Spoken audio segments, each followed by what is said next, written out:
এই দেখো আমি ডিম বানাবো। স্লাইস করে নিয়েছি সেদ্ধ ডিম, নুন মাখিয়ে রেখেছি। এটার মধ্যে দেখো দই, নুন, হলুদ, কাশ্মীরি মির্চ, আর এটা মশলা জিরে, ধনে, গোলকি, পেঁয়াজ, টমেটো, ক্যাপসিকাম একটু, আর তোমার তেজপাতা, গরম মশলা সব একসাথে পিষে রেখেছি। আর ডিমগুলো ফ্রাই করে নিই, ঠিক আছে। এই দেখো তেল গরম হয়ে আসছে, আর ডিমগুলো আমি ভেজে তুলে নিয়েছি। এবার আমি মশলা দেবো।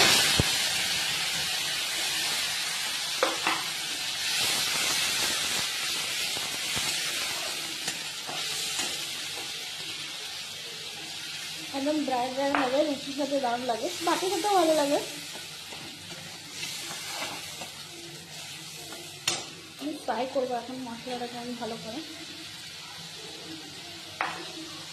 ফেটানো দই, কাশ্মীরি মির্চ, নুনটা ভালো করে ফেটিয়ে নেব।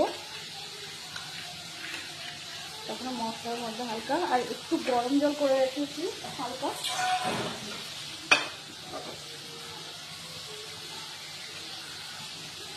এই জলটাই দেবো একটু করে। মশলাটা কষা হোক।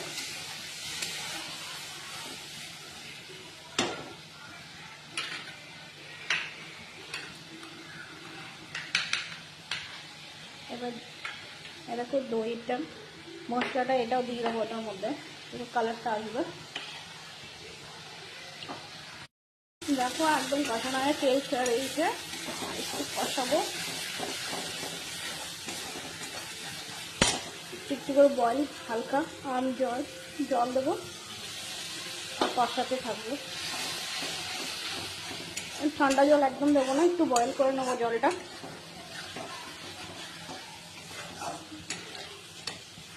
গ্রেভিটা হয়ে গেছে, এবার আমি গরম জলটা দিয়ে দেবো।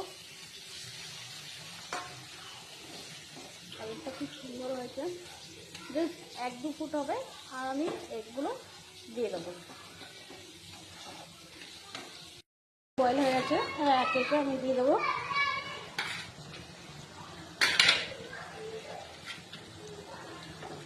এগুলো